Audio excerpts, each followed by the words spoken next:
Boa noite a todos vocês. Essa belíssima noite do dia 21 de outubro, nós iniciamos mais uma aula aqui no Darwin. Dessa vez, meu camarada falando sobre os regimes totalitários, beleza? Na aula passada, aí eu estou esperando material para vocês agora. Na aula passada, eu comecei a falar com vocês a respeito dos regimes totalitários. E eu parei lá nas características do fascismo, beleza? Só para poder fazer uma retrospectiva do que eu falei para vocês na aula passada. O que vai acontecer? Falei com vocês que o fascismo, meu camarada, quando se fala fascismo sozinho, já é o fascismo clássico, né? É o fascismo italiano. E o que vai estar acontecendo nesse momento é que você vai ter o quê? Primeiro que o mundo vivia os efeitos tanto da Primeira Guerra Mundial quanto da crise de 1929. Então o que vai acabar acontecendo é que naquele momento existiam duas alternativas para você poder conseguir sair da crise.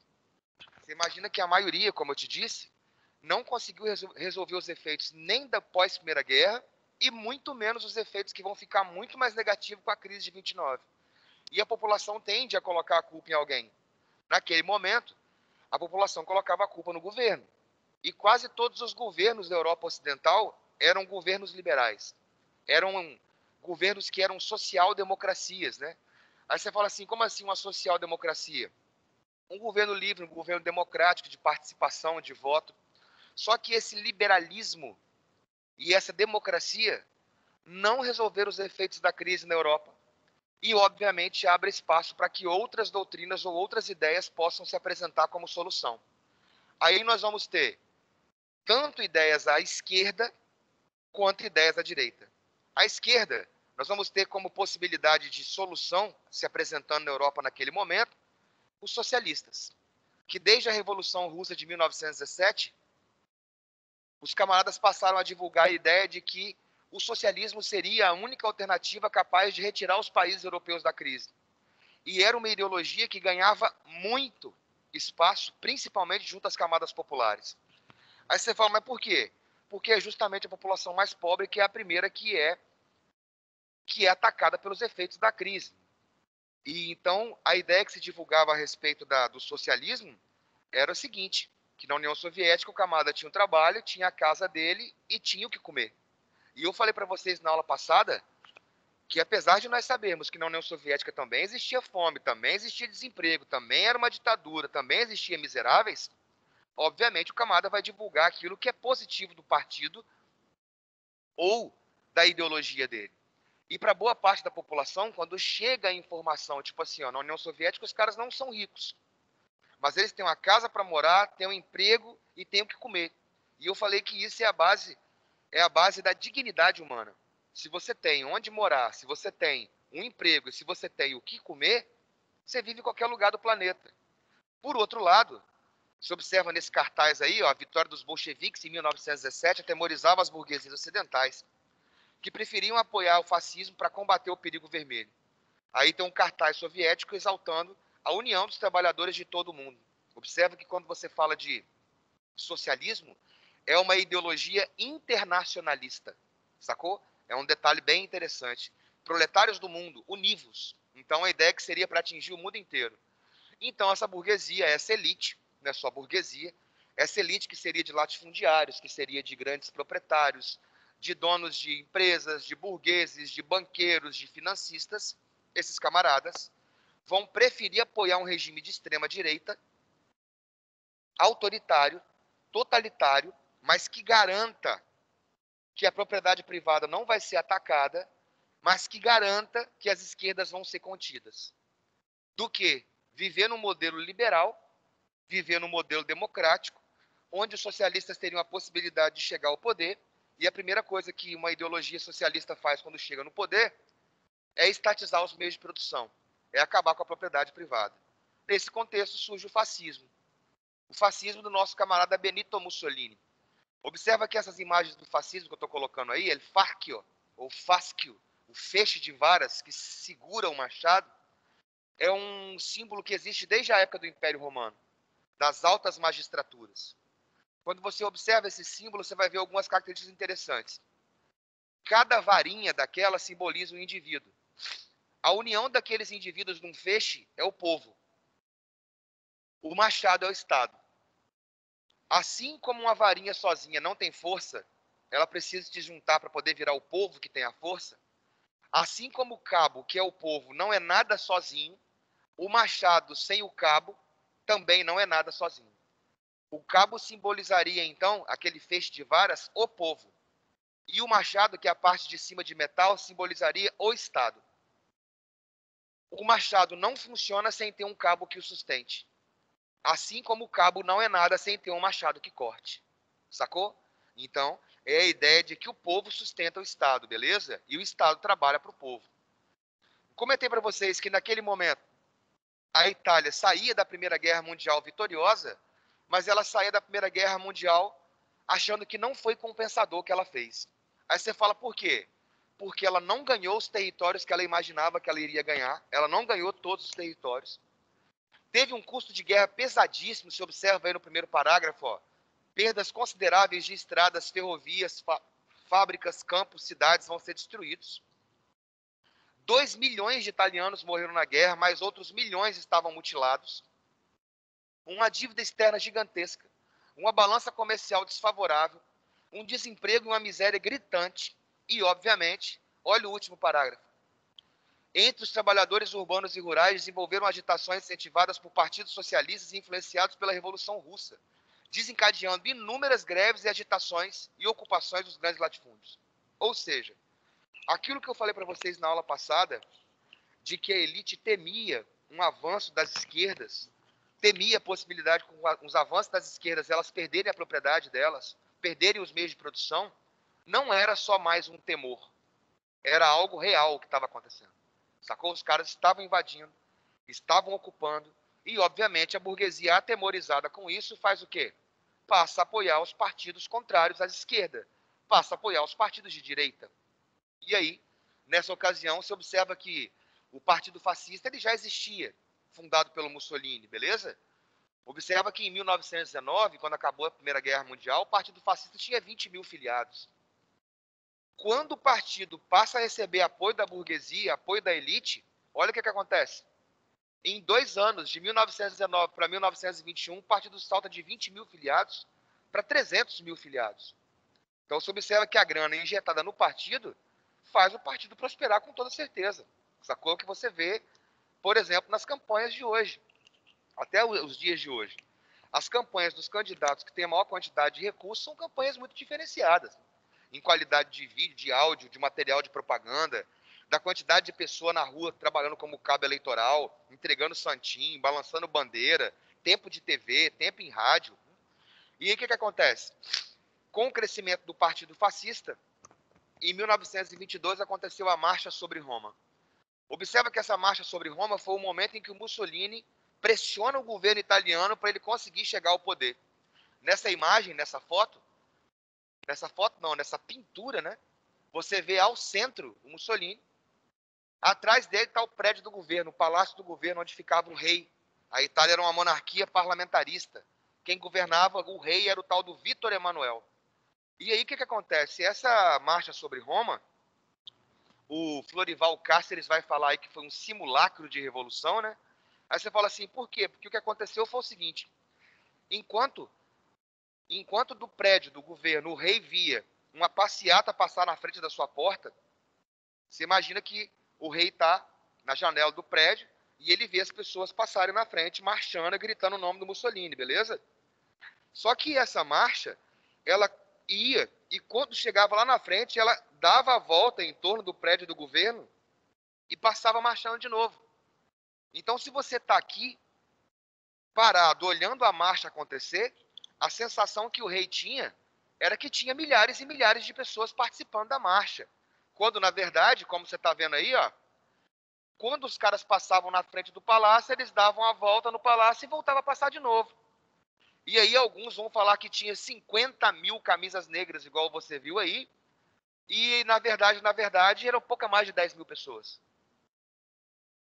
Isso vai fazer o Mussolini conquistar o poder? Não só isso.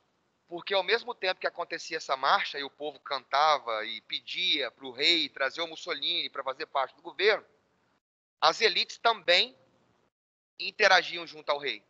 De que forma? Pressionando o rei para colocar o Mussolini para fazer parte do governo. Mas de que forma pressionava? Simples. Primeiro, rei, ó. Rei, você é velho, está em decadência, não conseguiu resolver os efeitos da Primeira Guerra Mundial, o seu governo está em crise. Se você trouxer o Mussolini para fazer parte do governo, primeiro, você agrada ao povo, que está pedindo para o Mussolini fazer parte do governo. Agrada o povo, entre aspas, porque eram os fascistas que ele estaria agradando. Segundo, se ele resolver a crise, como ele promete que vai resolver, mérito seu, porque você trouxe ele para ser a solução. Terceiro, se ele vier para o governo e ele não solucionar a crise, você também lava as mãos. Porque você fala assim, ó, eu fiz o que o povo queria. Eu trouxe o Mussolini para fazer parte do governo, mas infelizmente deu errado. Então, rei, de qualquer forma você não perde. Seu governo está em decadência. Se você traz o Mussolini, se agrada o povo. Se o Mussolini resolve a situação, mérito seu porque você trouxe. E se ele não resolve a situação, você bota a culpa nele porque ele foi incompetente. E o que acontece? Pressionado por essa marcha sobre Roma, pressionado pela elite, o rei Vítor Emanuel convida o Mussolini para fazer parte do governo, beleza? E quando o Mussolini chegou no governo, você observa que vai manter inicialmente uma aparência democrática, né, de uma monarquia parlamentarista, mas logo que acontece a primeira eleição, você observa que a marcha sobre Roma é em 1922, tá vendo? 2 anos depois que ele chega no poder, acontece a primeira eleição onde o Partido Fascista vai concorrer de verdade. E olha o que acontece. Em 1924, simplesmente no resultado das eleições, os fascistas vão conseguir conquistar 3/4 das cadeiras do parlamento italiano. Isso significa que de cada 4 deputados, 3 eram fascistas. Que de cada 4 senadores eleitos, 3 eram fascistas. O apoio do Mussolini era grande, mas nunca nessa quantidade. Tanto é que esse camarada do selo à direita, o Giacomo Matteotti, que era o principal líder do Partido Socialista na Itália, chegou e falou o seguinte, ó, o Mussolini tem projeto de poder pessoal, o Mussolini quer se tornar um ditador e ele já deu o primeiro passo fraudando as eleições. As eleições têm que ser anuladas porque foi uma fraude total. E tinha sido mesmo. Olha o que aconteceu com o Giacomo Matteotti. O Giacomo Matteotti foi sequestrado em plena luz do dia, no meio da rua. Igual em filme. Um carro parou, puxou ele para dentro e levou ele embora. E encontraram o Matteotti depois desfigurado. Porque mataram o cara a paulada, amassaram ele todo, sacou? Tanto é que você vê na charge embaixo da época lá o Mussolini sentado em cima do caixão do Matteotti. E aí o recado tá dado. Se um parlamentar é sequestrado em plena luz do dia e se encontra o corpo dele depois só em frangalhos, você imagina uma pessoa comum que fosse oposição, o que ia acontecer? E aí, velho, com 3/4 do Congresso favoráveis ao Mussolini, depois dele matar o Giacomo Matteotti, ele foi lá e colocou no parlamento italiano as leis fascistíssimas. Democraticamente, ele se torna um ditador. E por que democraticamente? Olha o que são as leis fascistíssimas. A oposição foi eliminada, foi estabelecida censura à imprensa, perseguição aos sindicatos independentes, além da manutenção de um único partido e de um único líder, um único ditador, o Duce. Duce significa guia em italiano, líder em italiano. Duce está para Mussolini, assim como Führer está para Hitler. Ambas são palavras que significam líder, que significa guia, beleza? E aí? Democraticamente, porque foi o Congresso que votou a favor. O que acaba acontecendo? Olha esse artigo que ele vai divulgar no jornal que era dele. Esse é outro detalhe interessante. Você tem um jornal para você divulgar suas ideias, você coloca o que você quer. E a maior parte da população, ela acredita no que está no jornal. Sacou? É de muito pouco tempo para cá que você vê uma parcela da população questionar os meios de comunicação. Igual você vê, por exemplo, uma parcela da população nos dias atuais falar da Globo. Sacou? Isso era muito raro. Eu não sei se é pelo hábito de se considerar que as coisas que estão escritas são verdadeiras, que está no livro é verdade, mas o que é escrito é por homem, e por homem pode se colocar o que quer, sacou? E olha esse discurso dele, se você vai ver se ele tem alguma coisa a ver com os dias atuais, se você observa alguma coisa de semelhança. Esses deputados que difundem o pânico no fiel curral eleitoral, Esses deputados pusilânimes, mercadores e charlatães. Esses deputados que deveriam estar à frente da nação para encorajá-la e fortificá-la, ao invés de deprimi-la e humilhá-la como eles fazem. Esses deputados deveriam ser confiados a tribunais de guerra. Estou cada vez mais firmemente convencido de que para a saúde da Itália seria necessário fuzilar, digo, fuzilar nas costas, uma dúzia de deputados e mandar para a prisão perpétua um par, pelo menos, de ex-ministros. Eu acredito que o parlamento da Itália seja um tumor pestilento que envenena o sangue da nação. É preciso extirpá-lo. Observa que o discurso dele é totalmente antidemocrático. Ataca frontalmente as instituições do Estado. Assim como você vê nos dias de hoje. Os camaradas falando que o Congresso tem que ser fechado, que o Supremo Tribunal tem que ser fechado, de que a Constituição tem que ser abolida. Então você observa que a história dá bastante voltas, né, velho? E aí, ó, Mussolini chegando no poder através das leis fascistíssimas, se torna um ditador. O rei fica só de figura, porque é ele que manda, ele que é o guia. 21 anos com Mussolini no poder. O Mussolini é o original, é o inaugurador do movimento fascista. Os outros vão copiar o Mussolini. E nesses 21 anos do Mussolini no poder na Itália, muitas coisas que se achavam insolúveis foram resolvidas. Por exemplo, a questão da Igreja Católica. No próximo TQD, se eu não me engano, é dia 7 de novembro que vai ter um TQD, vai ser o último do ano, vocês vão ter uma aula especial sobre unificação italiana e alemã que o Adelamo vai gravar. Beleza? Assim como teve uma aula no último TQD minha sobre Islã. Não sei se vocês chegaram a ver, mas eu gravei uma aula sobre islamismo que ficou show de bola. E aí, cara, desde que aconteceu a unificação italiana, em 1870, a Igreja Católica era contrária ao governo da Itália. Porque quando a unificação da Itália aconteceu, a Igreja Católica perdeu todas as terras dela. E a Igreja Católica era dona basicamente do meio da Itália todo. A Igreja Católica era a maior proprietária de terras da Itália. E quando se fez a unificação do país, a Igreja perdeu a posse daquelas terras. Então, desde 1870, a Igreja Católica, ano após ano, papa após papa, criticava os governos da Itália porque haviam usurpado as terras da Igreja.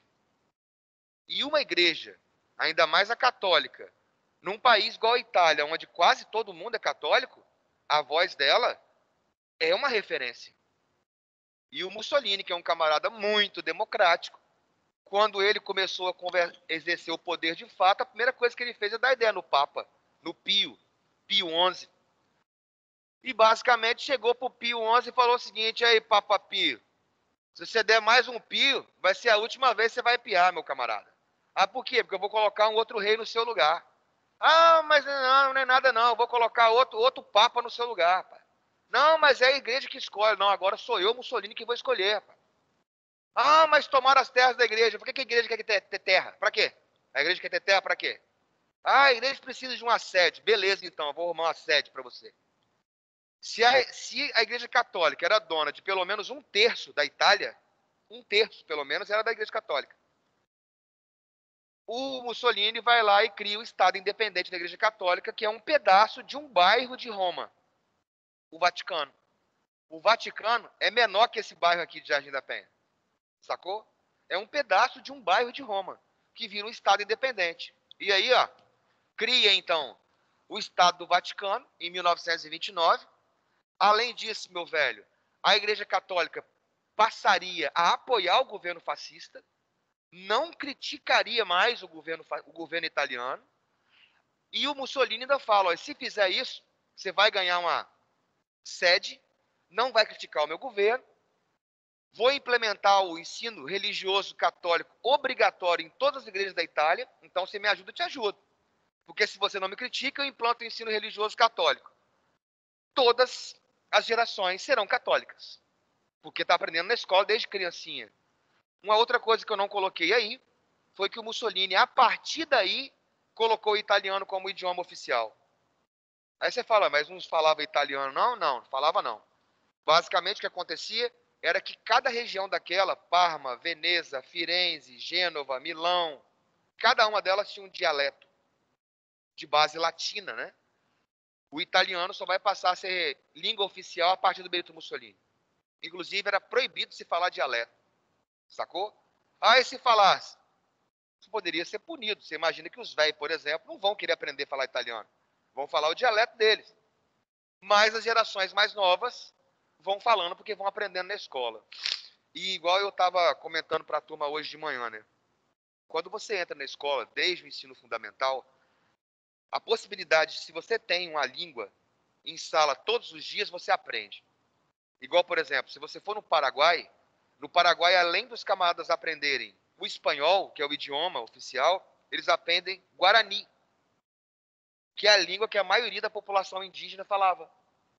A população inteira fala Guarani, sacou? No caso do Brasil, por exemplo, a gente teve, durante um tempo, as escolas sendo obrigadas a dar duas línguas estrangeiras, quase sempre era inglês e espanhol. Nos últimos 10 anos, foi obrigado a ter uma língua só, o espanhol saiu de dentro da sala de aula, algo que eu acho até bastante curioso, né?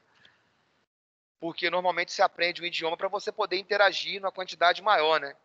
E os nossos vizinhos, basicamente, todos eles, falam espanhol, não falam inglês. E nós temos o inglês como idioma oficial de escola, sacou? E que basicamente ninguém aprende, né? Na moral, você conhece alguma pessoa que aprendeu a falar inglês dentro da escola normal? É raríssimo. E desde a vida inteira. Desde a vida inteira. Se faz um negócio desde o começo, meu velho, um negócio que é levado a sério também em casa, se aprende um novo idioma. Caso contrário, não.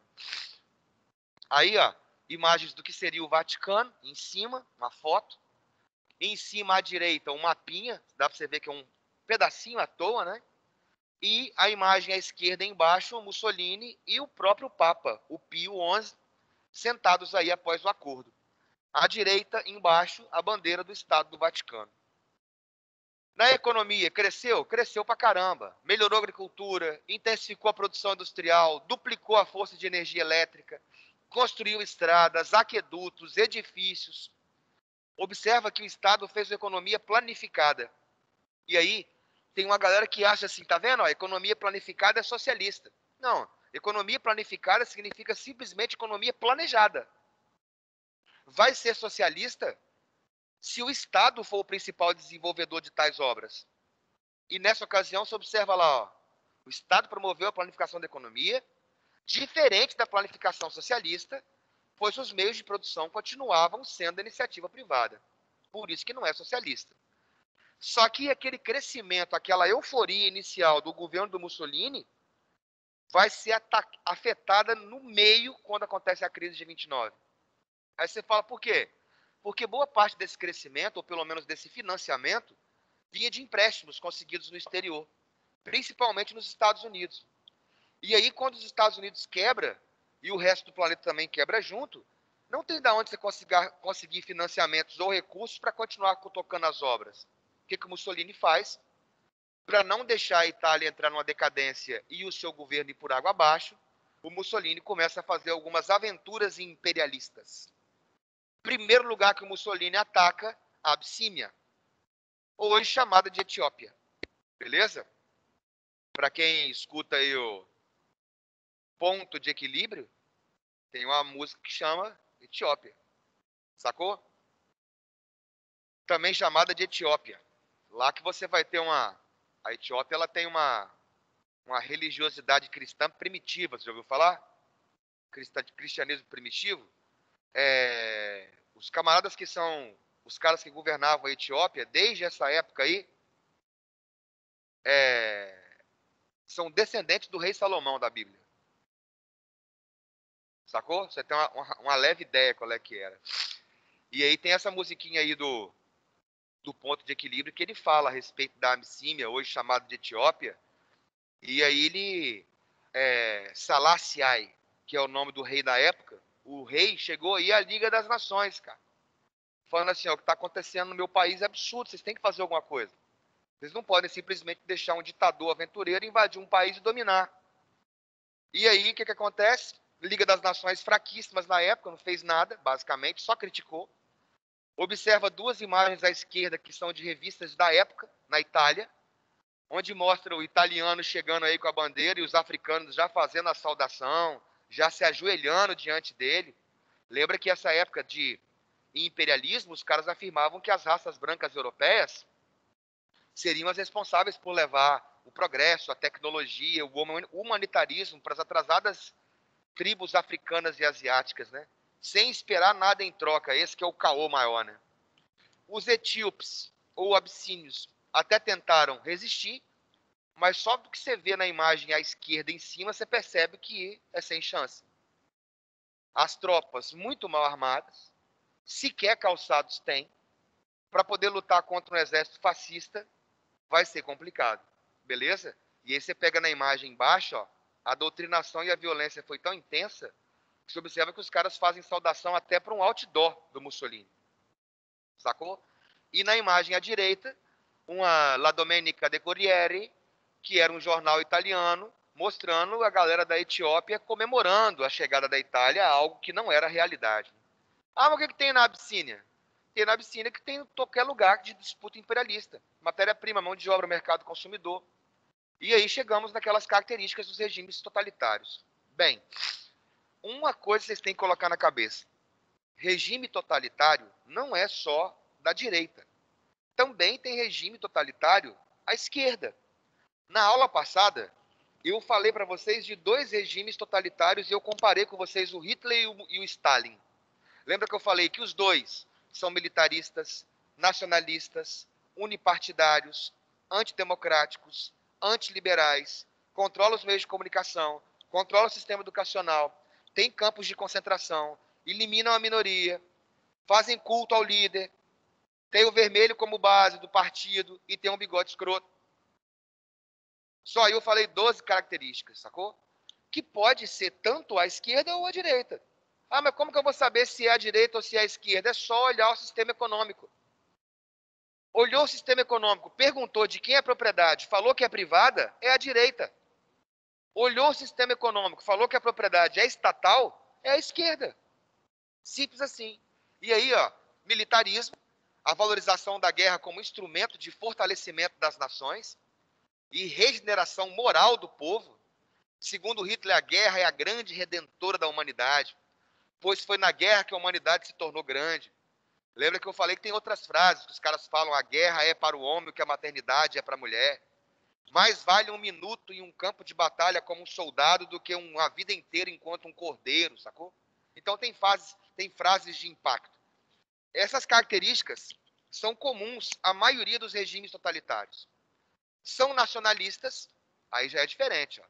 O regime totalitário à esquerda é internacionalista. Lembra da ideia? Proletários do mundo, univos. Pois é. Então, regimes totalitários à direita são extremamente nacionalistas, são xenófobos até. Vão falar que tudo que é próprio daquele povo, tudo que é próprio daquela raça, tudo que é próprio daquela nação é melhor do que dos outros lugares. São unipartidários, aí nem precisa explicar muito, né? Um partido só. De acordo com Hitler, o unipartidarismo era melhor do que o pluripartidarismo, porque a oposição só serve para corromper. O Hitler tem trechos dele no Mein Kampf, no livro dele, que ele fala assim, que por várias e várias situações ele observou que mesmo uma ideia sendo positiva, quando era colocada no Congresso, os partidos de oposição votavam contra pelo simples fato de ser de oposição. Para você ter que, para aprovar aquela lei, trocar ideia com ele. E o trocar ideia com ele não é convencer você na ideia. É o que você vai ter que me dar para eu poder votar a favor da sua lei. E aí ele fala que a democracia, desse jeito, é a principal geradora de corrupção. Eu posso falar que, na verdade, o gerador de corrupção é o próprio povo que elege o político, quando ele vota de forma desvairada, né? Você imagina um exemplo só para gerar uma corrupção. Você foi lá e votou num prefeito do PT e votou num vereador do PSL. Você colocou um cara para governar e outro cara para não deixar ele governar. Para ele conseguir aprovar a proposta dentro da Câmara dos Vereadores, ele vai ter que ter a aprovação daquele partido de esquerda, de direita, na ocasião do exemplo que eu dei. E o cara vai cobrar. Aí vai ser um mensalão, vai ser uma caixinha, vai ser uma coisa do tipo. Anticomunistas, é claro que um regime totalitário à esquerda não vai ser anticomunista. Beleza? Mas observa, nazistas, fascistas não podem ser socialistas de verdade, porque são anticomunistas. Olha lá, as ideias marxistas são condenáveis. pois pregam a luta de classes e o internacionalismo. Ó. Sacou?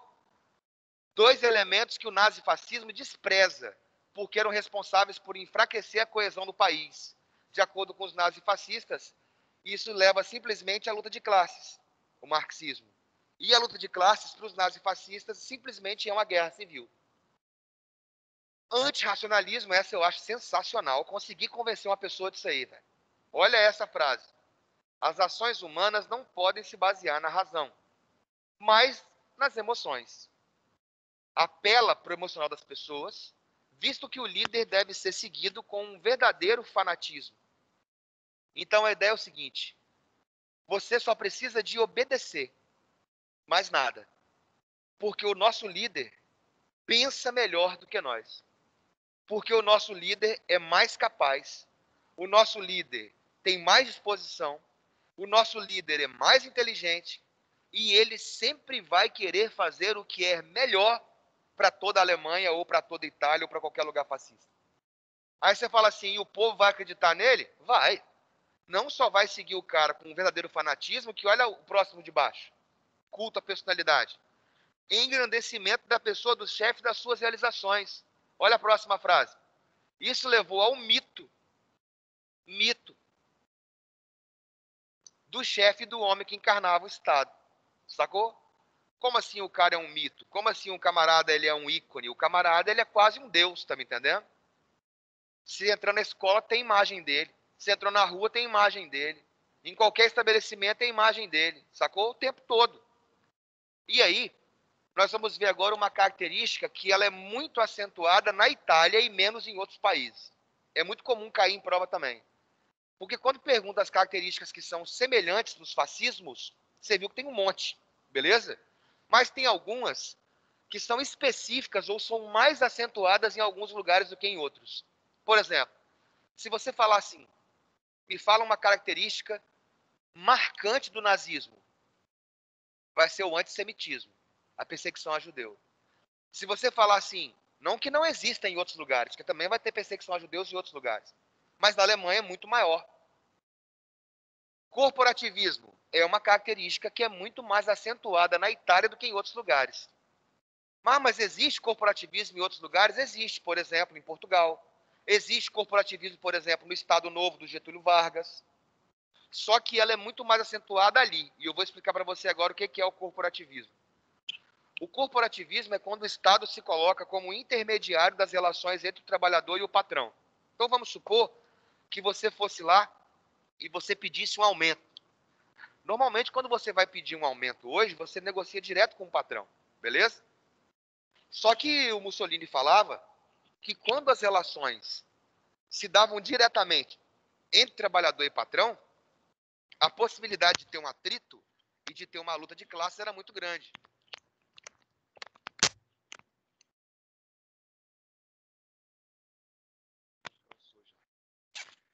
A chance de ter uma luta de classes era muito grande. Então, Mussolini faz o quê? Ó, a partir de agora, se os trabalhadores quiserem um aumento, os trabalhadores vão pedir para mim, Mussolini, e eu vou negociar com os patrões. Como que isso aí funcionava? O microfone está machucando a minha orelha aqui, tá doendo, estou tentando trocar, mas vai lá. Como que isso funcionava? Primeira coisa, o Mussolini ele conseguia ter informações privilegiadas dos trabalhadores. Aí você fala como? Ele infiltrava uma pessoa dentro daquele sindicato, dentro daquela fábrica. Num país que tem milhares de desempregados, você fala assim, ó, vou arrumar um emprego para você, vou colocar você para trabalhar lá dentro do sindicato tal, você não vai falar para ninguém que eu, Mussolini, te deu emprego lá dentro, e você vai ficar só observando as coisas lá. Você vai ser meus olhos e meus ouvidos. Tudo que acontecer, você conta para mim primeiro. Beleza? E aí, meu camarada, vamos a um exemplo. Os trabalhadores se reuniram em assembleia e decidiram que eles querem um aumento de 20% ou vão fazer uma paralisação, vão fazer uma greve, vão destruir a fábrica. Saiu esse resultado da Assembleia dos Trabalhadores. Aquele puxa-saco meu que estava lá dentro do sindicato vai ouvir tudo e antes do sindicato ir até o Mussolini falar com ele que quer 20% de aumento, esse infiltrado já vai antes. já vai antes e já conta com o Mussolini. Mussolini, ó, hoje teve uma votação lá no sindicato e os caras aprovaram por unanimidade que vão pedir o aumento de 20% ou vão fazer greve.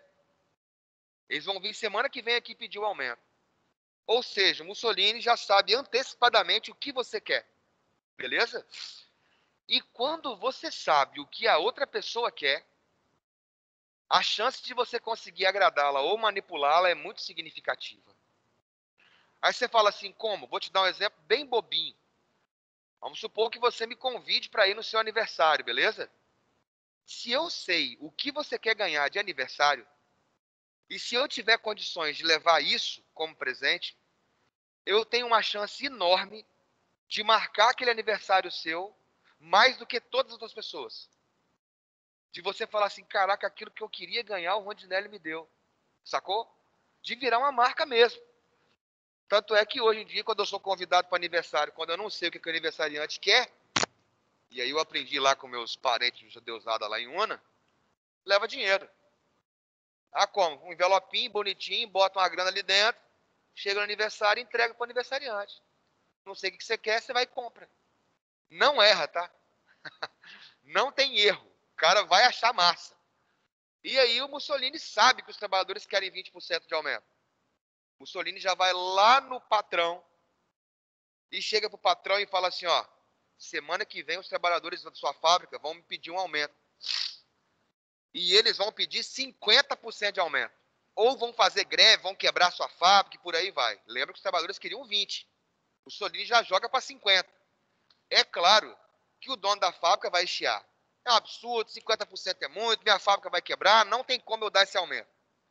E o Mussolini vai tentar equilibrar a parada. Não, eu acho que 50% também é muito, mas você pode dar uns 45%? Não, de jeito nenhum. 40%? Ih, minha empresa quebra. 35%? Não tem como. 30%? Impossível. 25%, a metade do que eles querem. Tem como você pagar? Não, tem não. Ó, infelizmente não vai ter como fazer nada para você não. Ah, por quê? Porque os caras querem 50% de aumento. Eu tô falando para você dar 25%, você fala que não vai dar? Vai ter greve, vai ter quebra-quebra e você vai se ferrar nessa parada. Vamos fazer o seguinte, 20% de aumento. Menos da metade do que eles queriam. Se você der 20% de aumento, eu, Mussolini, vou lá no sindicato, vou negociar com eles e vou fazer eles aceitar 20%. Se eu conseguir fazer eles aceitar 20%, você paga os 20%? Aí o cara vai, não, se você conseguir que eles recebam só 20%, eu pago. Pronto. Acabou de manipular os dois. Porque o patrão está felizão achando que o Mussolini vai proteger ele, porque ele ia gastar 50% em aumento e gastou só 20%. O Mussolini vai lá no sindicato antes dos caras virem pedir, já levam os lanches para os trabalhadores, é sempre bom levar um lanchinho. Leva um pão com mortadela para aqueles que você sabe. Leva umas coxinhas para aqueles outros que você sabe. Sacou? E fala, ó, em retribuição a tudo que vocês fazem pela Itália, eu, Mussolini, consegui um aumento de 20% para vocês. Os caras vão soltar fogos de artifício pelo traseiro, rapaz. De tão feliz que eles vão ficar. Então, no corporativismo, o Estado é intermediário das relações entre trabalhadores e patrões, evitando, assim, a luta de classes entre um grupo e outro. Ao mesmo tempo, manipula o trabalhador, manipula o patrão. Você vai lembrar do Getúlio Vargas que ele fazia igual. Ele colou do Mussolini. Aqui no Brasil, o nosso corporativismo tinha um outro nome. Peleguismo. Peleguismo vem de pelego. Pelego é o nome chique para puxa-saco. Sacou? O puxa-saco é aquele infiltrado dentro do sindicato. Sacou? É a mesma coisa. E aí, vamos para essa pessoa bonita que você está vendo aí. O nosso camarada Herr Hitler. Observa que ele está olhando dentro dos seus olhos. E ele está vendo se você é um ariano puro ou não, com esse bigode massa dele. E aí, senhores, olha só, é muito escroto esse bigode. Observa aí nessa imagem ele meio hollywoodiano, tá me entendendo? Essa é uma imagem que foi colorida, né, velho? O Mussolini, o Hitler em carne e osso com o bigodão dele aí, ó. Aqui eu indico vocês a assistirem um filme. Que se você assistir, você vai ter uma ideia muito próxima da realidade histórica. Se vocês quiserem anotar, Hitler, a Ascensão do Mal. Ascensão, A-S-C-E-N-S-A-O-T-I-O, Ascensão do Mal. Esse filme, se você conseguir segurar os primeiros 20 minutos, que os primeiros 20 minutos são meio chatinhos, que mostra a infância do Hitler, a adolescência, ele na Primeira Guerra, ele ingressando no partido, depois você vai ver os fatos históricos que vão levar o Hitler desde o início até começar a Segunda Guerra Mundial. Não tem no Netflix, mas tem ele no YouTube aí em 2 partes, em HD, legendado para você assistir. É um filme de mais de 2 horas. Então você pode assistir uma parte essa semana, outra parte a semana que vem, mas não deixe de assistir não. Porque muitos acontecimentos históricos do período nazista vão ser retratados nesse filme de forma muito próxima da realidade histórica. Primeiro, o Hitler vai plagiar o Mussolini. O Mussolini é o original. O Hitler copia o que o Mussolini faz. Mas é uma cópia onde vai acontecer aquela história de que o aprendiz supera o mestre, sacou? Porque o Hitler vai superar o Mussolini em basicamente tudo. As condições que levam o Hitler ao poder são muito semelhantes às condições que levam o Mussolini ao poder. No entanto, caraca, minha orelha tá doendo de tanto tempo que eu fiquei hoje com essa máscara, velho. Nossa senhora, tá osso, parece que tá arrancando a minha orelha fora, desde 7 horas com essa porcaria na orelha. Mas enfim. As condições da Alemanha são muito semelhantes às da Itália, só que as da Alemanha são piores. Aí você fala assim, mas por que são piores? Pelo fato de que a Alemanha saiu derrotada na Primeira Guerra. Então você imagina um tratado de Versalhes que a Alemanha vai ter que pagar. Imagina quando vier a crise de 29, como que a Alemanha vai estar. Então todas as condições de fome, miséria, desemprego em massa eram exorbitantes na Alemanha quando o Hitler vai tentar chegar ao poder. Observa nessa tela que eu trago aí algumas informações. Primeiro essas cédulas. Uma à direita em cima e outra à esquerda embaixo. Em cima você está vendo uma cédula de 1 milhão de marcos, beleza? E embaixo você está vendo uma cédula de 100 não, de 1 bilhão de marcos. A de cima é 1 milhão. A de baixo é 1 bilhão. Se você pegar aquele 100 billion mark e colocar lá no translator para ir para o alemão, você vai ver o que vai dar. 1 bilhão. Aí você fala assim, pô, mas uma cédula de 1 bilhão? 1 bilhão. Se você imaginar que a nossa cédula de maior numerário hoje é de R$ 200, que até agora eu não vi, você já viu? Eu não vi não. Tá longe de eu ver esse lobo-guará aí, velho. Dá para você ter uma ideia da diferença. E olha que a nossa inflação tem crescido nos últimos tempos, mas é uma inflação baixa. É uma inflação de 6, 7, 8%, sacou? A inflação da Alemanha nessa época ultrapassava 1 milhão% ao ano. Para você ter uma leve ideia, essa imagem à direita embaixo são de criancinhas empilhando cédulas de marcos alemães. Brincando. Essa outra à direita novamente são criancinhas empilhando cédulas de marco alemão, que não valia nada. Eu já li um texto já que fala do comércio na Alemanha nessa época. O cara fala que ele via as pessoas irem à padaria para poder buscar o pão, carregando o dinheiro em um carrinho de mão. Já imaginou você carregar o dinheiro num carrinho de mão para comprar uma sacola de pão? E para não ter que carregar então um volume tão intenso de dinheiro, se faz cédulas com numerário também alargado. Beleza? Quando você vê cédulas com numerário tão extenso, quase sempre são duas coisas, ou uma ou outra. Ou o país desvaloriza a moeda para poder facilitar a exportação, igual você vê no caso da China e do Japão. As moedas chinesas e japonesas são sempre desvalorizadas. Ou, o que é o mais comum, esse país está numa crise econômica aguda, severa, que era o caso da Alemanha. E eu coloquei também essa tabela ali em cima, à esquerda, que ela é bem interessante. Observa que em 1933, que é o ano que o Hitler efetivamente assume o poder na Alemanha, a Alemanha tem 6 milhões de desempregados. E se observa que em janeiro de 1939, ou seja, 6 anos depois apenas, a Alemanha salta de 6 milhões, despenca, né? De 6 milhões para 302 mil desempregados. Aí você fala assim, mas o que aconteceu? Crescimento econômico da Alemanha quando Hitler chega no poder. Geração de emprego e renda. Igual Mussolini fez. Só que aqui, muito mais voltado na indústria bélica. Então, se está desempregado, entra no exército. Está desempregado, marinha. Está desempregado, aeronáutica. Está desempregado, entra na SS. Está desempregado, entra na SA. Está desempregado, entra na Gestapo. Está desempregado, vai trabalhar na indústria bélica. Sacou? Então, o militarismo e a indústria bélica são os principais setores que colocam as pessoas para trabalhar. Gera emprego e renda. E olha o detalhe. Eu passo a ter um membro do partido, um soldado e um trabalhador. 3 em 1. Sacou? 3 em 1. E outro detalhe também interessante faz esse número reduzir. Assassinato em massa.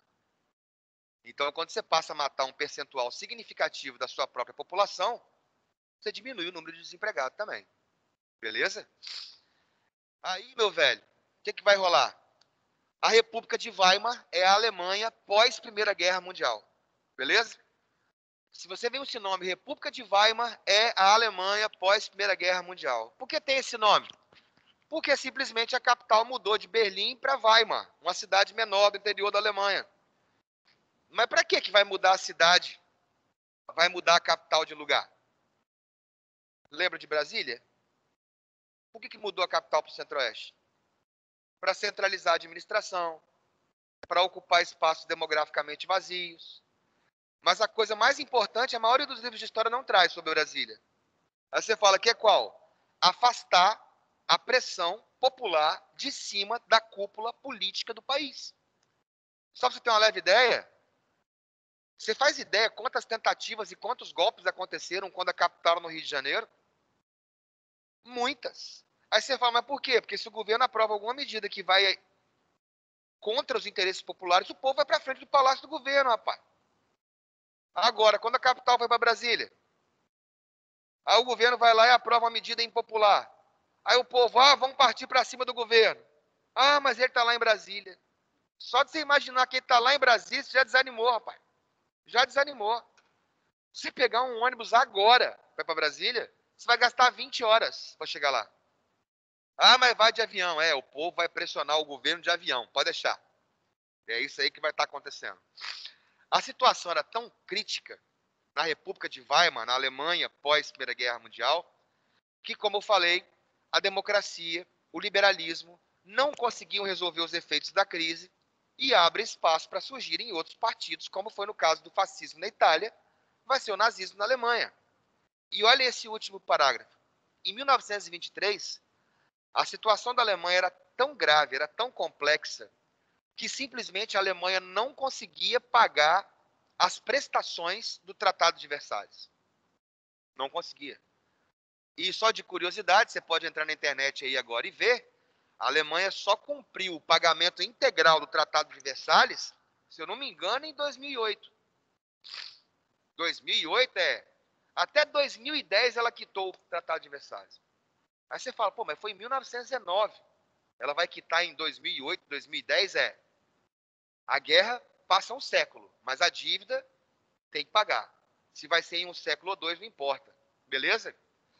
A situação da Alemanha era tão grave que a França e a Bélgica simplesmente tomaram uma região da Alemanha para elas.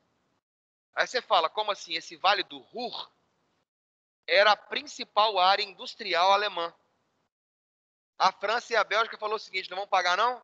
Então essa área industrial vai ficar sob o nosso domínio. Tudo que for produzido vai para nós, até vocês conseguirem quitar a dívida. E aí, velho, os trabalhadores ficaram putos com a parada. Não vou produzir para dar para francês, para dar para belga, não. Vamos fazer greve, vamos fazer piquete, vamos fazer passeata. O líder do Partido Nazista nessa época, Adolf Hitler, observa lá o nome, Partido Nacional Socialista. Eu expliquei que socialista não é socialista de verdade, é só um chamariz para as camadas mais humildes que achavam o socialismo algo interessante. Mas eu falei que não é socialista de verdade, porque foi a elite que patrocinou. Não é socialismo de verdade, porque não existe propriedade estatal dos meios de produção. O Hitler tentou falar o seguinte, vou aproveitar as greves e a insatisfação popular para conseguir o apoio do povo para derrubar o governo. Mais ou menos como foi a marcha sobre Roma, não tem? Só que o putsch de Munique, push, soco, né? Golpe. O putsch de Munique, meu velho, foi um fracasso. A tentativa de tomar o poder foi duramente reprimida pelo governo e o Hitler não morreu de sorte para ele e de azar para nós. Aí você fala, por quê? Porque abriram fogo contra a galera. Ele deu sorte de não tomar um tirambaço, velho. E um outro detalhe, tá? O camarada que governava a Alemanha, o Hindenburg, na época, falou assim, ó, não vão na ideia desse homenzinho, não. Eu chamava ele de homenzinho. Hindenburg era um velho de quase 2 metros de altura e o Hitler com 1,70 m, sacou? Não vão na ideia desse homenzinho, não. Não vão fazer greve nem passeata, não. Porque vai ficar pior. Aí os caras falam assim, mas por quê? Você está ganhando pouco, o que você produz vai para a França e vai para a Bélgica, mas o que você ganha ainda mantém a sua vida. Se você passar a fazer greve, você vai perder o seu emprego, porque os franceses e os belgas vão trazer trabalhadores de lá para trabalhar aqui na Alemanha. Olha só, e o cara tinha total razão, esse Hindenburg. O Hitler foi preso, na cadeia que ele ficou preso, cá para nós, tá? A cadeia que o Hitler ficou preso é melhor do que a casa da maioria dos brasileiros. Ele tinha um secretário na cela, pô, esse Rudolf Hess, que enquanto Hitler ia ditando suas ideias, esse Rudolf Hess ia datilografando para poder compor esse livro aí, ó, o Mein Kampf, o Minha Luta. O Mein Kampf está para a direita como o manifesto do Partido Comunista está para a esquerda. É quase uma bíblia, sacou? De como formar o partido, de como o partido cresce, de como você utiliza ideologia para convencer as pessoas, como que você se torna um excelente orador para conseguir atrair o povo para você. Aqui no Darwin tinha 2 desses exemplares, igualzinho esse aí. Lembrando que até hoje, na Alemanha, o Mein Kampf é proibida a circulação, reprodução, venda ou publicação. É crime. Assim como é crime também estampar suástica. Assim como é crime também fazer a saudação nazista. Assim como é crime também falar Heil Hitler. No Brasil a galera é um tanto quanto mais light, né? E na ocasião, no Darwin tinha esses 2 exemplares e os 2 foram roubados daqui. Alguém roubou. Temos os nazistas aqui também, né? Eu lembro que na época eu estava dando uma aula de nazismo, na 2ª série do ensino médio. E aí, quando eu estava mostrando esse livro aí uma menina do ensino médio falou assim, eu já li esse livro aí, muito bom. Aí eu falei, eu li também. A primeira parte dele é até interessante, sobre formação, ideologia, como que o partido cresce, sacou? Mas dali pra frente ele começa a falar um tanto de baboseira, igual essas aí, ó. Sacou? Da ideia de raça superior, de que os arianos originais tinham 4 metros de altura. 4 metros de altura, louros dos olhos azuis e por aí vai. Aí, velho, você termina de ler o livro se você quiser, porque é um negócio bastante diferente, sacou? O que eu achei mais interessante naquela menina, naquela época, foi que ela falou assim, que ela fazia parte da juventude hitlerista de Vitória. Né? Eu não achei inacreditável aquilo. E não ficou por aí não, porque depois ela falou comigo que eu até era um judeu gente boa. Ela falou assim, professor, mas você é um judeu gente boa. Olhei para ela, falei, você está falando sério comigo? Que você faz parte da juventude hitlerista? Ela falou, verdade. Eu falei, você está falando sério comigo que eu sou um judeu até gente boa?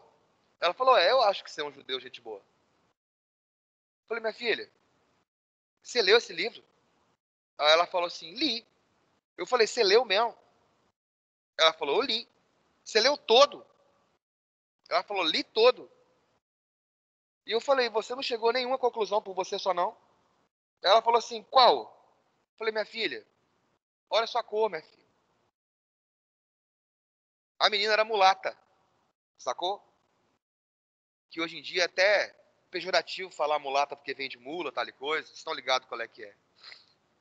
A menina tinha o tom da pele muito mais para negro do que para branco.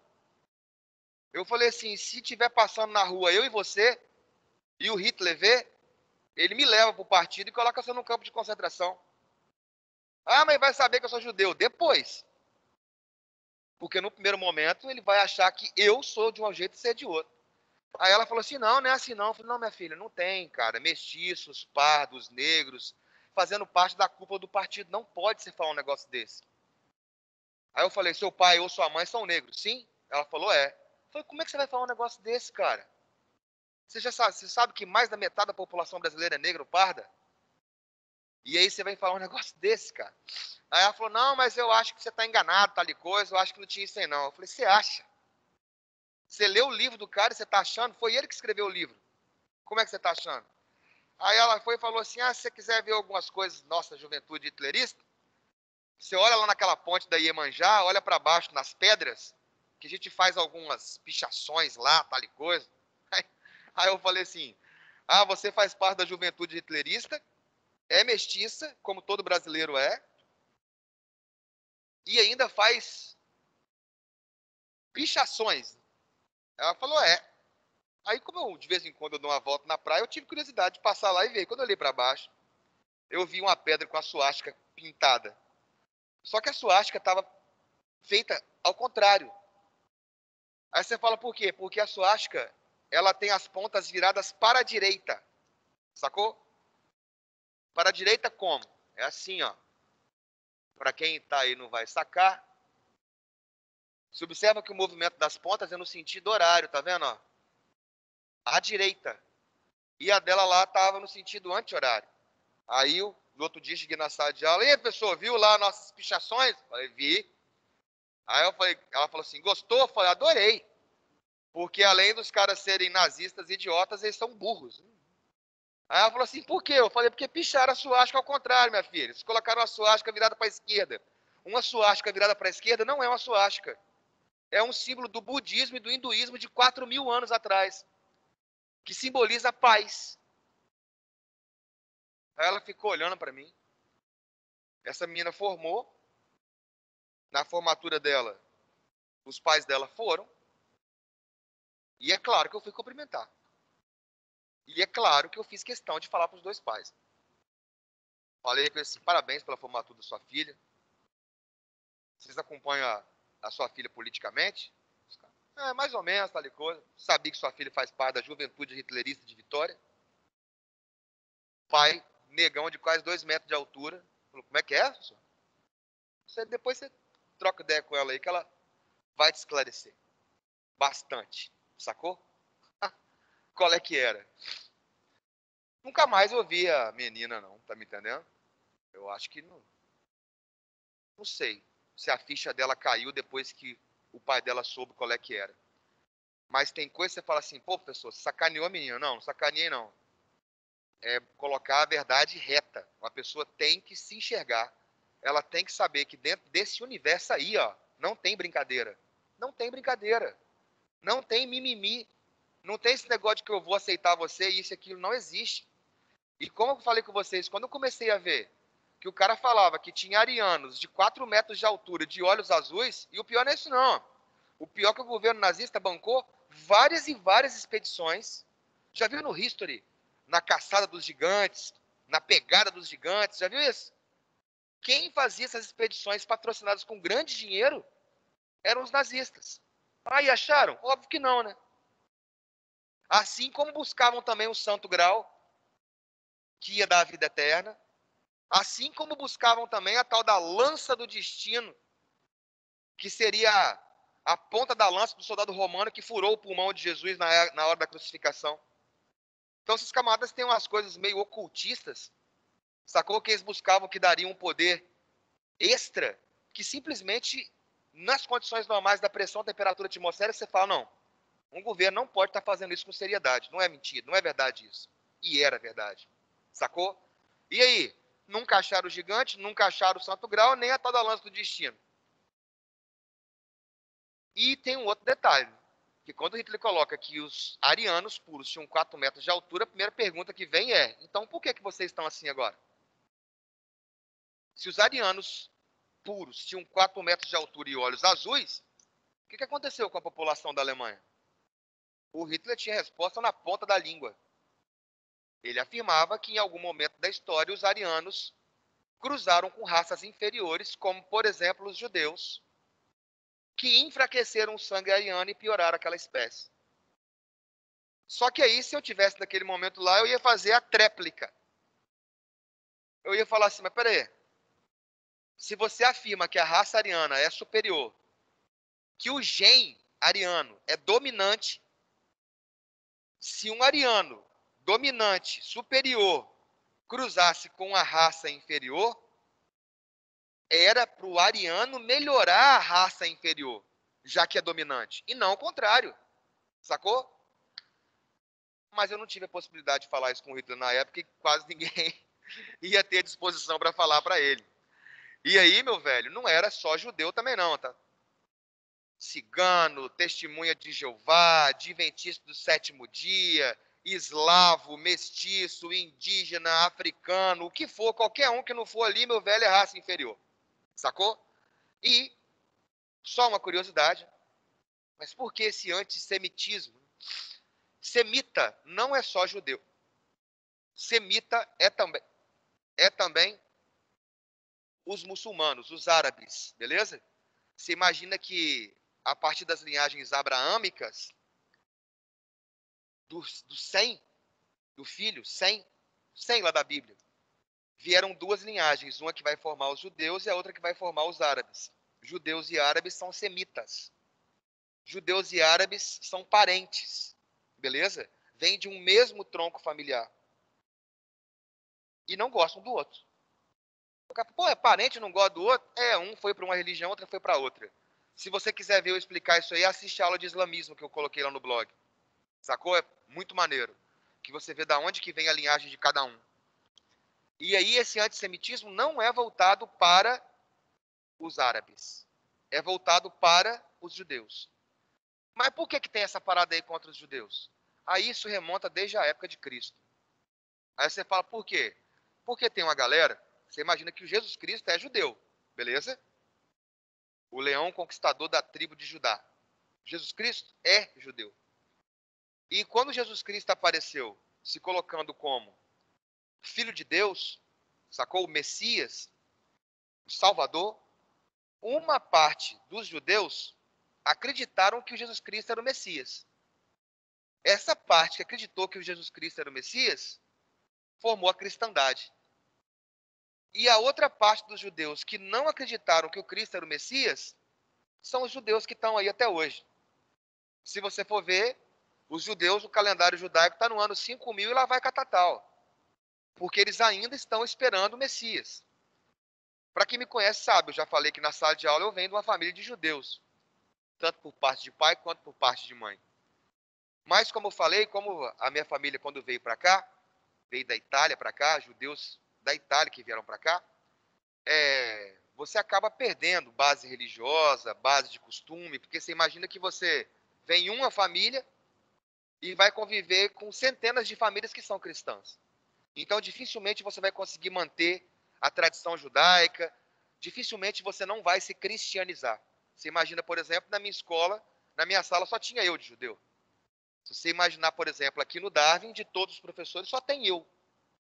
E a boa maioria nem sabe se eu sou ou não. Aí você fala assim, é por quê? Porque você não consegue identificar isso aí em alguns traços como o Hitler achava que daria para identificar. No Mein Kampf, o Hitler fala que esses 4 à direita é o ideal do alemão, do ariano puro. Nem o Hitler se encaixa aí. Sacou? E de que através da mensuração óssea ou do próprio corpo, de tamanho de ouvido, de orelha, de tamanho de nariz, de diâmetro de cabeça, você saberia se o cara era judeu ou não. E isso também dá errado. Aí você fala por quê? Porque apesar de algumas etnias terem algumas características que são muito fáceis de você enxergar, igual, por exemplo, se você for ver um homem italiano, uma parte muito significativa dos homens italianos tem um traço visual neles que é fácil de sacar. É italiano. Que é qual? A nareba, que é narizão destacado, sacou? Judeus também tendem a ter o nariz adunco. Tá vendo o nariz daquele judeu lá? Como é que é? No entanto, vocês não estão me vendo aqui agora. Olha o meu. se eu estiver andando na rua, ninguém vai saber se eu sou judeu ou não, a não ser que eu estiver usando o kippá, que é aquela paradinha que coloca na cabeça, o pessoal chama de cuia, aquela cuia é o kippá, para você lembrar que Deus está acima de você. Assim como o Papa também usa, assim como os muçulmanos também usam, sacou? Outra coisa que os judeus faziam, além de muitos não terem esses traços que vocês estão vendo aí, mudavam de nome. Mudava de nome. Mas mesmo assim conseguia saber que o cara era judeu. Aí você fala, por quê? Já viu vários filmes que os caras pedem para eles tirarem a roupa? Para quê? Para saber se é judeu ou não. Porque um judeu original é circuncidado com 8 dias de nascido. Sacou? É o Brit Milá. Com as mulheres tem mais dificuldade. Aí eu tava falando com um menino hoje de manhã que... Aí você tá vendo aí as propagandas antissemitas, ou à direita, o professor e os judeus da escola sendo expulsos à direita, né? E à esquerda você vê uma propaganda anticomunista. Aí, como que a Alemanha pode ser socialista? Olha lá o braço nazista retirando Stalin. Tá vendo a estrelinha no peito do Stalin, do comunismo? Que estaria para incendiar a Alemanha. Então, um braço nazista que defende a Alemanha do avanço comunista. E aí eu estava falando com um camarada, na próxima aula a gente começa aqui no Espaço Vital, ele falando que eu vi um filme que eu esqueci o nome qual é que é. Eu não sei se foi o Jojo Rabbit. Eu acho que não é o Jojo Rabbit, não. Onde o menino, ele vinha de uma família judia, e aí na época a família dele trocou os documentos dele, mudou o nome dele para ele não ser capturado, né? E para ele não ser capturado e estar interagindo, ele fazia parte da juventude hitlerista. Como, por exemplo, o Papa passado fez parte. O Joseph Ratzinger. Ele fez parte da juventude hitlerista alemã. Só para você ter uma leve ideia. Ele virou Papa, é. E fez parte da juventude hitlerista? Sim. Mas é claro, senhores, que naquela época da Alemanha, ou você faz parte, ou você faz parte. Então é uma coisa que você tem que ter na sua cabeça. Aí tem nessa cena do filme, o moleque, na hora que o professor está dando aula para eles, aí o professor vai provar por que os judeus são diferentes, porque eles não têm as medidas que um ariano tem.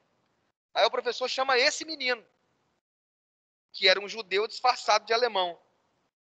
O moleque quase que mija nas calças na hora. E aí quando o professor começa a medir ele, de ponta a ponta, no final ele segura o moleque assim, de frente para a sala e fala assim, ó, eis um belíssimo exemplar da raça ariana. O moleque chega a respirar. Ou seja, cai por terra aquela ideia de que todos os arianos têm as medidas iguais e os judeus diferentes, sacou? E aí na aula que vem, senhores, nós encerramos aqui. Na aula que vem nós começamos, meu velho, a partir do Lebensraum, do espaço vital alemão. Espero que tenham gostado da aula. Dúvidas? Os senhores sabem como me encontrar. Vamos ver aqui como é que tá. Imagina a redação dela. Tá?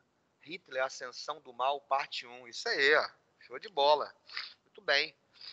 Muito obrigado pelo quórum. Beijo pra vocês. Até mais. Tchau, galera. Valeu. Obrigado da aula. Minha cara Elisa Rabelo. Até mais.